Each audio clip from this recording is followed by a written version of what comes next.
Hello Pokemon fans, I'm Professor K for the Pokemon Evolutionaries, as you well know, and today we're going to be starting up something different that we've never done before. This is going to be the first official Professor's Corner. As you can see, I'm wearing the Professor coat because I'm going to teach you guys how to build a successful competitive deck. Now you have to keep something in mind when it comes to trading card games. Your deck could be the best that it possibly could be, and there's still chance involved because there are 60 cards in a deck, and you're going to have to draw into what you need in order to win the game. The best way to do that is to have something consistent that you can always depend upon, or at least most of the time. With the different decks that are in circulation right now, the metagame is wide open, so you're not going to have one deck that does certainly better than any of the others. You are still going to have your top tier decks, but you never know what's going to happen when you actually get into your match. But you can guarantee that your best place to start is with your deck. Now, when Pokemon starts new players out, they put them into the starter decks that have 20 Pokemon, 20 energy, 20 trainer cards. And as nice as it would be to think that you could just take a starter deck and immediately start playing with it and do well in tournaments is a really good feeling idea. It's just not the case in competitive Pokemon TCG. So I'm going to get you guys on the right track to start building a competitive and successful deck. There's been videos like this before, but I think that in today's metagame, it's so wide open and there's so many different things you can do. I'm actually going to go over some core cards, and then I'm going to go over some decks. I'll get you guys started here real quick. We're going to start with what's going to win you the games in the long run, and that is going to be draw support consistency. When it comes down to it, you don't want to have any less than 9 draw support cards in your deck. Whether they be supporters or helping draw via item base, you need to have a lot of draw support because that's going to help you draw into the cards that you need in order to win a game or really come through and get you what you need to progress yourself towards that goal. So we're going to start off with the supporter cards here that you're going to want to run in every single deck. The first one that we're going to be running here is going to be Professor Juniper over here. No, this is Sycamore. Professor Sycamore here and Professor Juniper here. They both do the same exact thing, but in the current format, you can use one or the other. You just can't use both. So you can't have 3 Sycamore and 3 Juniper. You have to pick one or the other. Now, I tend to kind of run Juniper more just because, I don't know, I guess because I'm used to using Juniper from the last season. Sycamore is fairly new in the X and Y series, but eventually Sycamore will be around and Juniper will rotate out probably next year. The basic idea here is you discard your hand and draw a fresh 7 cards.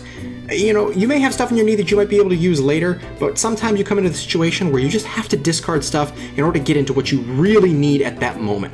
And there's no better way to do it than to use one of these 2 cards. I recommend 3 to 4 in every single deck that you play. The next card is going to be N. N is another big deal in this format. N allows you to shuffle your hand into your deck. Your opponent does the same thing. Both of you draw 6, 5, 4, 3, 2, 1, however many prize cards are remaining. If you have 5 prizes remaining, you draw 5 cards. If your opponent has 2, they only draw 2. So it's a good way to disrupt your opponent if you're behind in the game. But it works the opposite if you're ahead in the game, so you kind of want to be a little bit careful with how you do that as well, because you don't want to draw yourself down. But in the beginning, this is a really good card. It can get you 6 in the beginning, but it also does the same for your opponent. Regardless, it's a very, very important card. I recommend running no less than 3 of these as well in any deck. 3 to 4 is about what I would run. Another draw supporter here is going to work very similar to N, but it just works for yourself. But Shauna gets you a guaranteed 5 cards. Shuffle your hand into your deck and draw 5 cards. It's that simple. It does not affect your opponent in any way, shape, or form, but it does help you get 5 fresh cards. So I usually will use them from time to time, depending on what kind of deck that I'm running. You have to be your own judge in gauging what cards you want to use. I typically run 1 to 2 of those in most decks. I don't really go over that. Colress is going to be our next card we're going to take a look at here. This allows you to shuffle your hand into your deck and then draw as many cards as there are benched Pokemon on both sides of the field. So if your opponent has 5 Pokemon on the bench and you have 5 Pokemon on the bench, you get to draw a whopping 10 cards. It can be the best draw support in the game under the right circumstances, but there's always that chance that in the opening hand, this is the only supporter card in your hand, and if that's the case, it can really hurt. So it's a very risky but high reward situation. It just depends on when you get it in the game. So I usually run 1 to 2 of these as well. I usually won't run these together unless I'm running like a 2-1 line or a 2-1 line, one way or the other. But Colress is a very important card as well in the current format. Now, Moving on to some of our tech supporters, one that is going to be used in every single deck, at least 1 to 2 copies, is going to be Lysander. Lysander is your automatic Pokemon catcher, with the errata on Pokemon catcher item itself having to flip and landing on heads to get your opponent's Pokemon off the bench and into the active position. This is guaranteed. You play this card, you get to draw any Pokemon up off your opponent's bench, put it in the active spot, and do whatever it is that you wanted to do to that Pokemon. Whether it be to stall them out or to get that clutch knockout to help you win the game, this is the way to go. I recommend 1 to 2, and in certain decks, even 3 copies of Lysander to make it happen. Another card that's really good is going to be Skyla. Skyla allows you to search your deck for any trainer card. It can be a supporter card for next turn, it can be an item card you're going to use now, or even a stadium card. Skyla is very, very key in a lot of big decks. I personally don't have a specific number I recommend. Sometimes 1 does the job, sometimes 2, sometimes 3, never 4. But definitely a good tech supporter card in a lot of different style decks. And we'll go over certain circumstances where Skyla would be a good choice in there, and you'll see how it works. Another new card that sprung to life in the recent metagame is Lysander's Trump card. This forces both players to shuffle their discard piles into their decks and basically start the game over in that sense. Granted, you don't change your prizes, you don't change your hand size, you don't do anything with your hand, but your whole discard pile goes back into your deck and it's like nothing was ever discarded. So it's kind of a way to disrupt the game, and it helps decks that normally will deck out, that run through cards like crazy, from doing that. So decking out with a card like this is pretty much not an option anymore. The next thing we're going to look at here are A-Spec cards. A-Specs are in the current format. They won't be next year, more than likely. I'm assuming the next rotation is going to be X and Y and on. It only makes sense that that's the way it's going to go, and if that's the case, we don't keep any A-Specs after this season, but right now they are a big deal. You can choose the aggressive approach and use computer search. Discard 2 cards, search your deck for any card that you want. It's very powerful in setup decks, it's powerful in any deck. It's just a matter of preference of what you like to use. A-Spec cards can only be used 1 per deck, so you want to choose it wisely based upon the deck that you've got, which A-Spec card is going to work the best for you. The other option is to go late game and choose Dowsing Machine. Dowsing Machine forces you to discard 2 cards and search your discard pile for any trainer card. It can be a supporter, an item, or even a stadium. Whatever you need out of the discard pile. If it's something that if you're in a deck situation where you're going to run through a lot of cards, Dowsing Machine may be the way to go, but you can't get energy out of the discard pile, or Pokemon, or special energy. So you kind of have to gauge where you want to go with your style deck based upon that. Another good A-Spec card is going to be Scramble Switch. If you run a deck where your Pokemon require a lot of energy, or if you just don't really have reason to run an A-Spec card and just need another switching card of some kind, this is a really good card to use. It allows you to bring a Pokemon up off the bench and keep the energy that's attached to the active and just switch the Pokemon. So if you got let's say a Mewtwo in the active position and it's about to die, and you got a Mewtwo on the bench, you could switch the one on the bench for the one in the active and keep all the energy on the active on the new Pokemon. You've got 2 double colorless attached to the Mewtwo that's about to die. You can scramble switch in a brand new Mewtwo and get those double colorless attached to the new one, and it's like you've got a brand new Pokemon. So Scramble Switch is definitely a really awesome A-Spec card in certain situations. Another card that you're going to see standard in every deck is going to be Professor's Letter. It allows you to search your deck for 2 basic energy cards and put them into your hand. It's really good for energy acceleration decks. It's good for clutch situations where you don't have an energy for the turn. This gets you 2 of them right away. I recommend running 1 to 2 of these in every deck. Next one we're going to take a look at here is Startling Megaphone. Startling Megaphone forces your opponent to discard all tool cards attached to their current Pokemon, both benched and active. Now, this works out really well against Garbodor, who must have a tool attached to it in order to use Garbotoxin. Garbotoxin is an ability that shuts off all other abilities in play in each player's hands, discard piles, and currently on the field. So it's not so much of a big deal as it used to be, but Garbodor is still a threat. This can help get rid of that, and it also gets rid of all those pesky muscle bands, silver bangles, any kind of tools that your Pokemon have attached to it. This gets rid of every single one of them and forces your opponent to discard them. Switching cards are also important. To get out of the active spot, say you're poisoned, asleep, confused, paralyzed, switch. Just take the Pokemon out of the active spot, switch it with a new one. Plain and simple. Easy as that. I recommend running 2 to 3 switching cards in every single deck, regardless of whether or not you have free retreat with different Pokemon with different abilities like Darkrai, or if you get a stadium and play for Fairy Garden, anything like that. Escape Rope. That's another form of switching cards, but it forces you and your opponent to switch your active Pokemon out onto the bench with another Pokemon that's on the bench. But your opponent must choose first, so it puts you at a slight advantage. If your opponent has a Pokemon in the active spot, they get to choose which one goes into the active spot from the bench, and of course the other one gets retreated. And once your opponent makes that decision, you can decide what you want to bring up off the bench into the active spot in place of your old Pokemon. It is a good switching card, but it's very situational depending on how you want to play it. If you want to keep your opponent's Pokemon in the active position, don't go with Escape Rope. Instead, go with Switch. Alright, I was talking about item-based draw support before. A very good way to do that is Bicycle.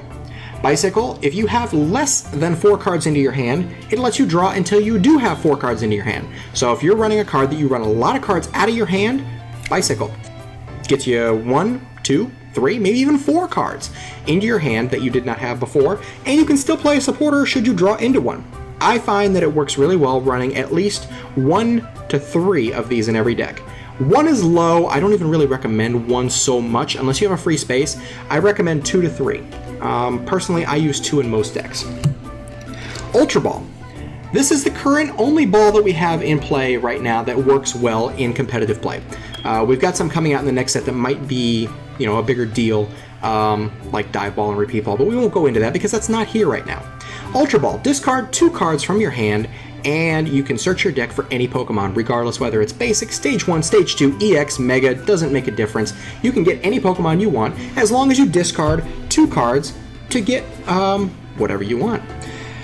Alright, now we're going to look at some tool cards here. I'm going over the stuff that you see in every deck first, then we'll get into deck specifics, so you're going to not necessarily see every single one, but Muscle Band is one that you're going to see in just about every single deck.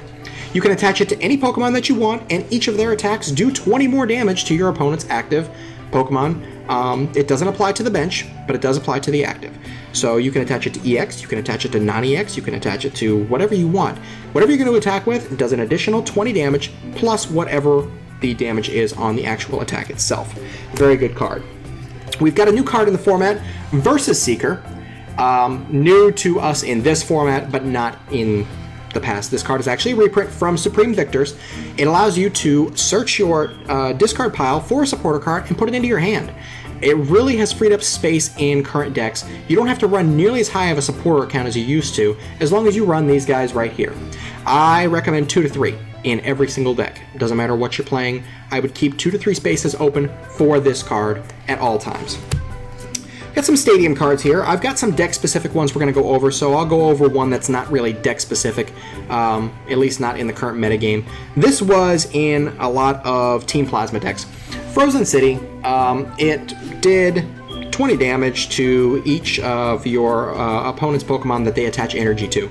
It was really a pain in the butt when it came to Speed Lugia or TDK, Thundurus, Deoxys Kyurem. But stadium cards stay in play for as long as your opponent doesn't knock it out with their own stadium. Now, they cannot knock out a Frozen City with another Frozen City, just like you can't knock out a Frozen City with a Frozen City. But if you put this into play, and say you want to switch it out with Magnetic Storm, another stadium that doesn't see a whole lot of play, you can knock out your own stadium as long as it's not another Frozen City. Your opponent can do the same thing. They can knock out your stadium with their own stadium, say a Fighting Stadium. They could knock that out, and this goes in the discard pile.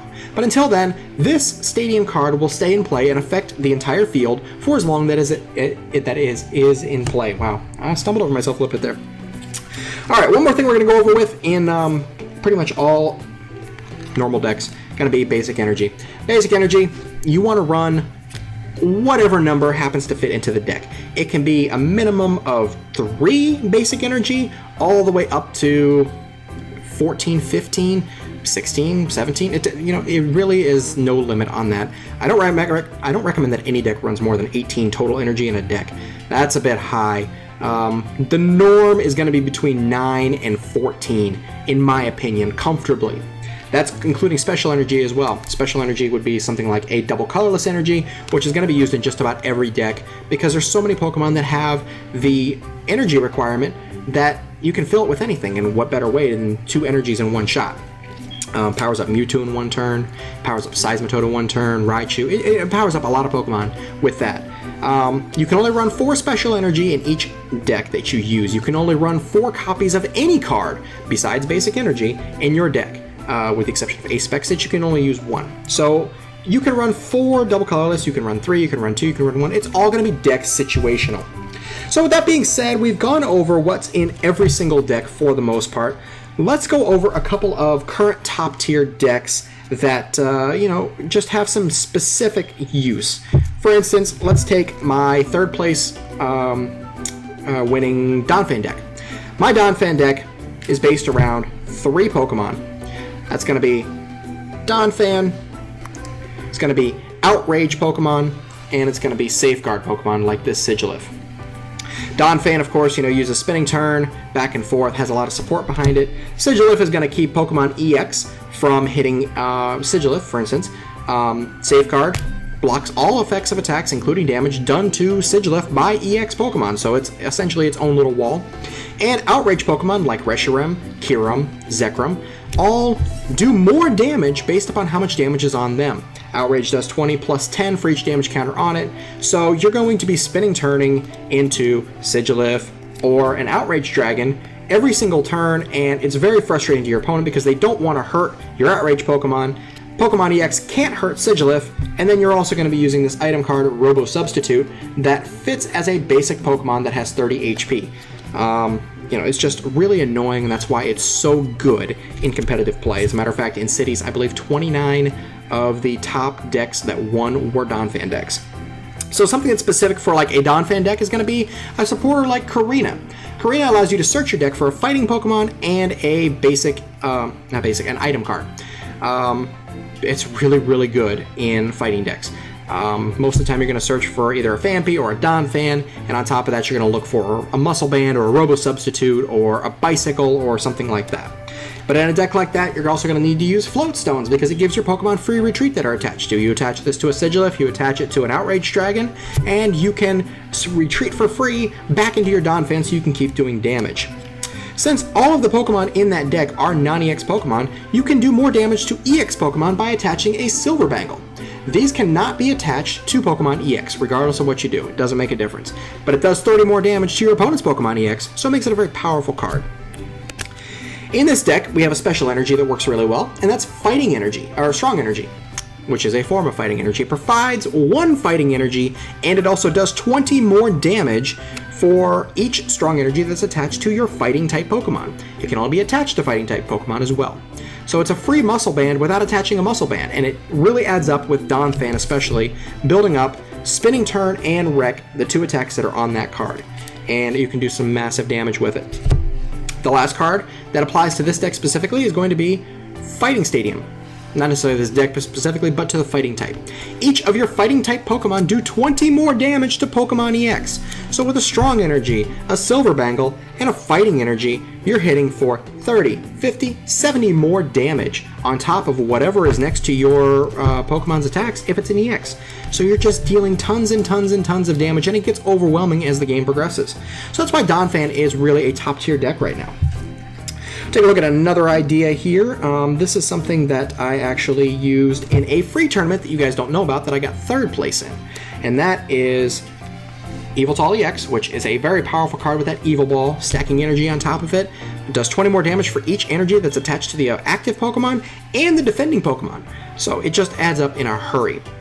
In combination with that, I used Mega Manectric in order to use Turbo Bolt, does 110 damage and gets 2 energy out of the discard pile, and attach them to any of your benched Pokemon that you want.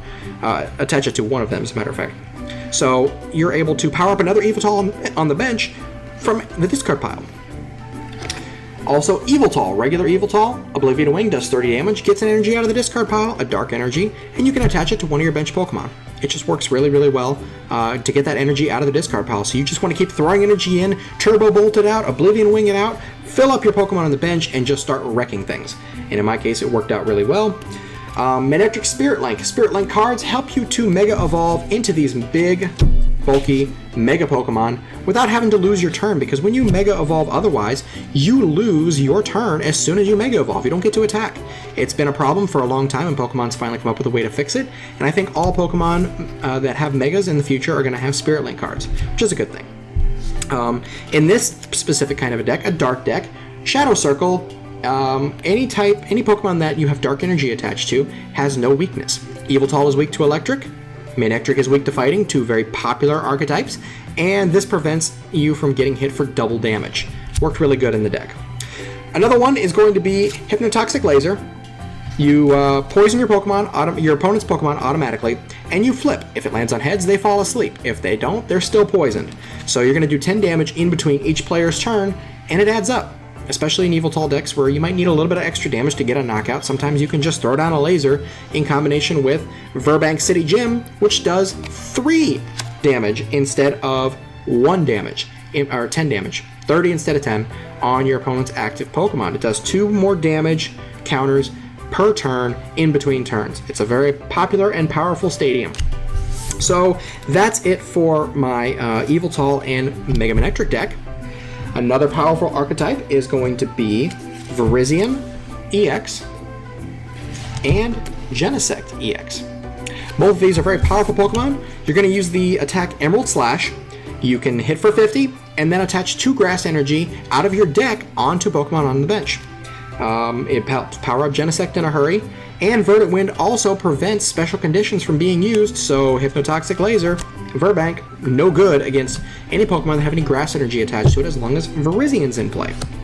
Genesect EX ability is Red Signal. It acts as a Pokemon catcher whenever you attach the Plasma Energy. You attach Plasma Energy to it, you can bring up anything off the opponent's Pokemon bench that you want. And it has 2 attacks in combination with this. It has 1 attack, Megalo Cannon, 100 damage, and 22-1 on the bench, but if you have a G-Booster attached to it. This is another A-Spec card that's specific to Genesect. You can use the attack G-Booster. G-Booster does 200 damage, and you have to discard 2 energy that is attached to Genesect. So the idea is to power him up, then use G-Booster to knock out a Pokemon EX in 1 hit, and then you can use Energy Retrieval or something like that to get the energy out of the discard pile. If you happen to get Megaphone, you can use Shadow Triad. In this kind of a deck, you're going to want to run at least 2 of these. This gets any Team Plasma card out of the discard pile back into your hand. So you can play that Shadow Triad, get your G-Booster back into your hand, attach it back to the Genesect, and start dealing more G-Booster damage. Very powerful, and it's been one of the top decks for quite some time. It even won Worlds last year. Alright, a brand new deck idea that's come into recent success is going to be based around Gengar EX and Mega Gengar EX. Gengar EX uses Dark Corridor for 60 damage, and your opponent's active Pokemon is now poisoned. Gengar EX goes back to the bench. Works a lot like Donphan. So it's another annoying card in that sense. You can take advantage of Robo Substitute, you can take advantage of the Outrage Dragons, you can do just about anything with that. And in conjunction with Dimension Valley, you can use 1 less colorless energy to power up that attack. Now you can use Night Attack for free, you can use Dark Corridor for a Psychic and a colorless, so it makes that even cheaper to have to use. And it works even better if you should happen to use Mega Gengar. Mega Gengar, Phantom Gate for a Psychic and 2 colorless. Choose one of your opponent's Pokemon's attacks and use it as your own. Don't have to listen to anything else. Just do what it says on that card. You can do that for a Psychic and a colorless as long as you have Dimension Valley in play as well. And another Pokemon that's worked well with this, when you can switch while you still have Gengar EX, is going to be Trevenant. This is a locking card. This card has the ability Forest Curse. As long as this Pokemon is in the active position, your opponent cannot use any item cards whatsoever. It's very powerful, and there's just not a lot your opponent can do to stop it without playing Lysander to get it out of the active spot. Works really well to switch into. It works with Donphan as well, but not quite as good as it does in Gengar decks. It does have its own Psychic type, has its own energy now, Mystery Energy. You can attach it to a Psychic type Pokemon, and their retreat cost is 2 colorless energy less. So you could attach it to Trevenant or Sigilif. Sigilif would have free retreat, Trevenant would have 1 retreat. Makes it easier to get yourself out of the active position if you don't have a switching card. Alright, another idea we can run by here is going to be based around this fairy type Pokemon here, Aromatisse. Aromatisse allows you to do fairy transfer. You can, as often as you like, move a fairy energy around the field to any Pokemon that you want. You can use it as many times as you want in one turn as you wish, in combination with Xerneas here, to get 2 fairy energy out of the deck by using Geomancy and attach 1 fairy energy to 2 different benched Pokemon. You can also move around Rainbow Energy, because Rainbow Energy counts as every single type of energy. So you can move not only Fairy type energy, but also Rainbow Energy. At one time you could also move Prism Energy, but that rotated out last season. With Fairy types, you can take advantage of Fairy Garden that gives all of your Pokemon with Fairy Energy attached to it free retreat. Now, there's a couple different ways you could use Aromatisse. You could use it strictly Fairy, or you could move different Pokemon around. For instance, Mega Kangaskhan. You can move energy around it in order to power up Wham Bam Punch, which does 100 damage, and you flip a coin until you get tails. It does 30 more damage for each heads.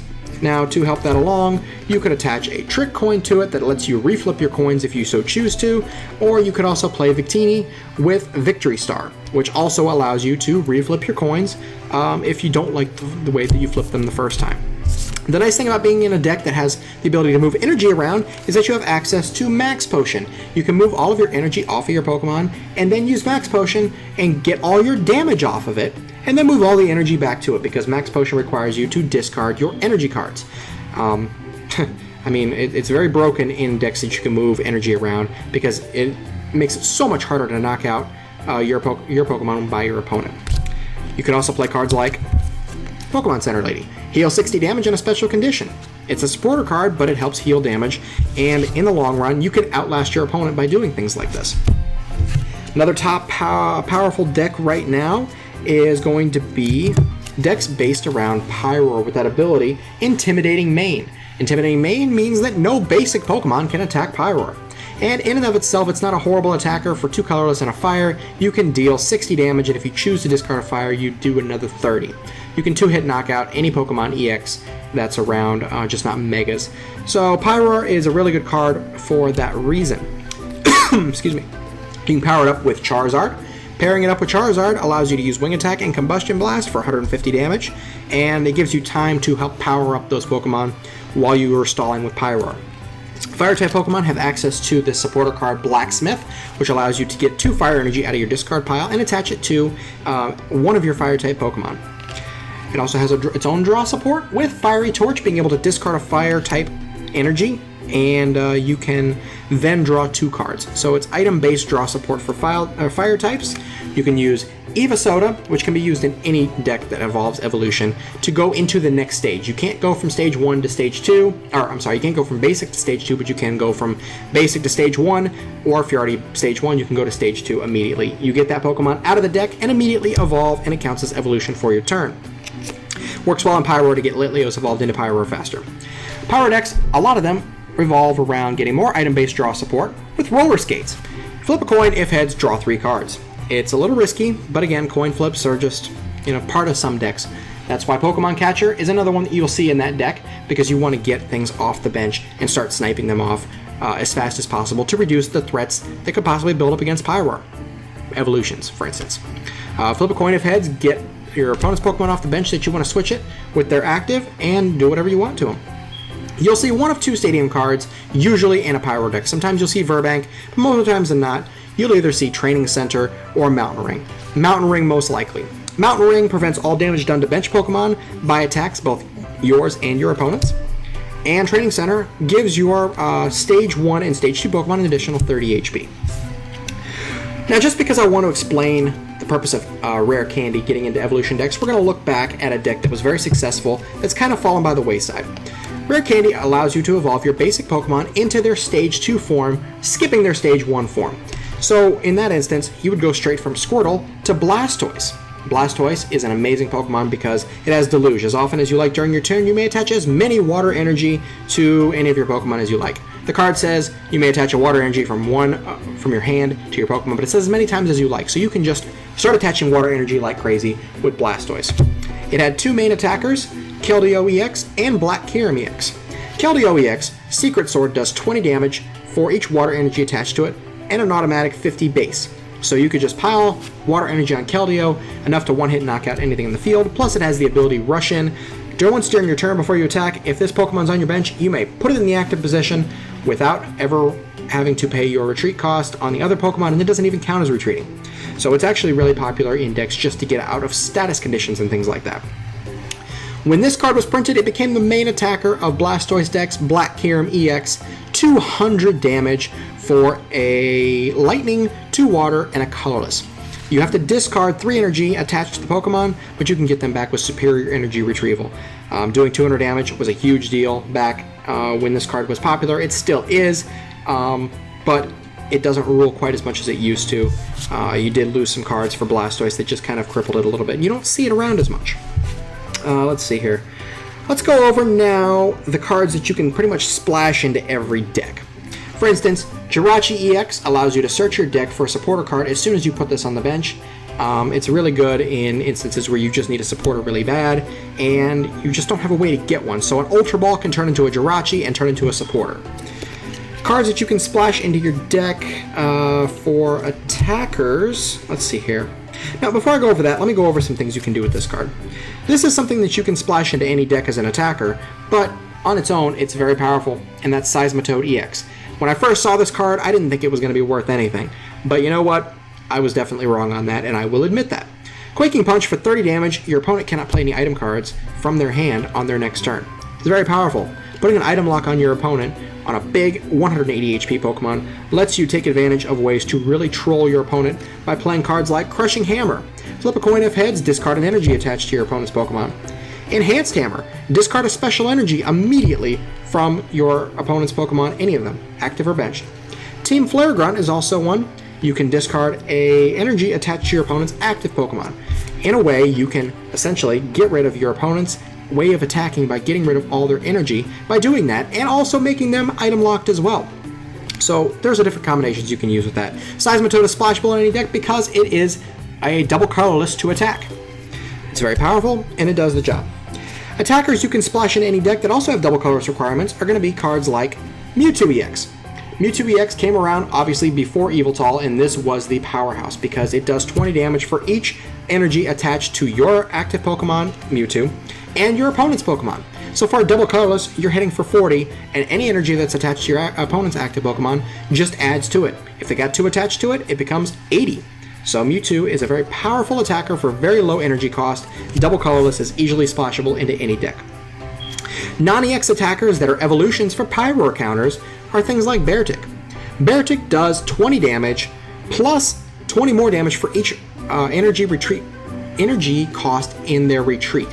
Things like Pyroar, for instance, that have an energy retreat cost of... Oh, where'd my deck go? Oh, let's see here. Where is my Pyroar? I've already lost it. Pyroar has, I think, a retreat cost of 2. So you're hitting for 20, 40, 60... I think you're going to hit for 80 with a Muscle Band, and you're going to knock out Pyroar in 1 hit.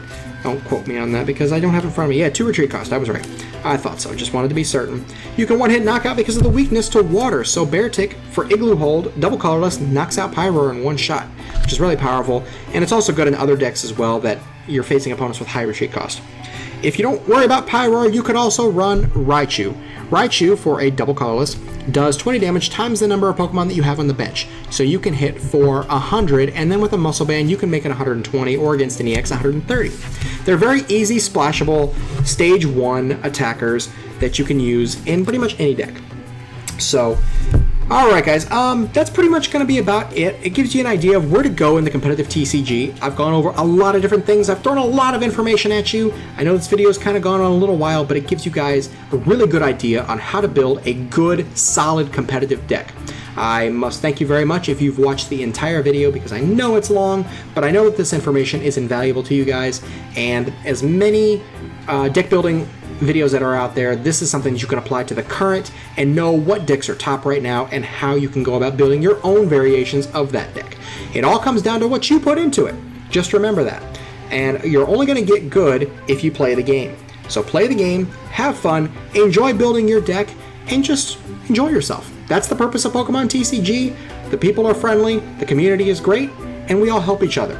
As a professor, I like to help people build their decks. Granted, these days it's a little bit harder. I've got a lot of hectic things going on. I know a lot of people ask for deck advice and things like that. A lot of times I can't just sit down and go one-on-one with somebody about it. But with these kind of videos, it helps the general public just kind of get an idea of how to build a good, solid, competitive deck and help build the Pokemon TCG community. So I hope you guys enjoyed the video. If you did, be sure to hit that like button. Give me a nice big thumbs up if you enjoyed this video. Comment down below if you've got any suggestions, any ideas, any questions, things like that. I try to get to my comments as much as possible to answer you guys. It is kind of getting a little bit harder to do as the channel's growing, but I'm going to do my best to keep up with it and keep you guys happy and provide everything that I can to make it better. And also, if you're brand new to the channel, if this is the first video you've ever watched, be sure to hit that subscribe button somewhere down in that general vicinity. Maybe it's over there. I think it's over there. Be sure to hit that subscribe button for all kinds of Pokemon TCG content in the future. Pack openings, deck profiles, in real life matches, TCBMs, BCBMs, FCBMs, everything you can think of related to the Pokemon TCG. I know that you guys will enjoy it, as so many of you have so far. So alright, anyways guys, it's been my pleasure to provide you with a way to build a good, solid, competitive deck. If you guys have any questions, feel free to ask, and I'll get back to you as soon as possible. So until next time guys, I am Professor K for the Pokemon Evolutionaries. Yeah.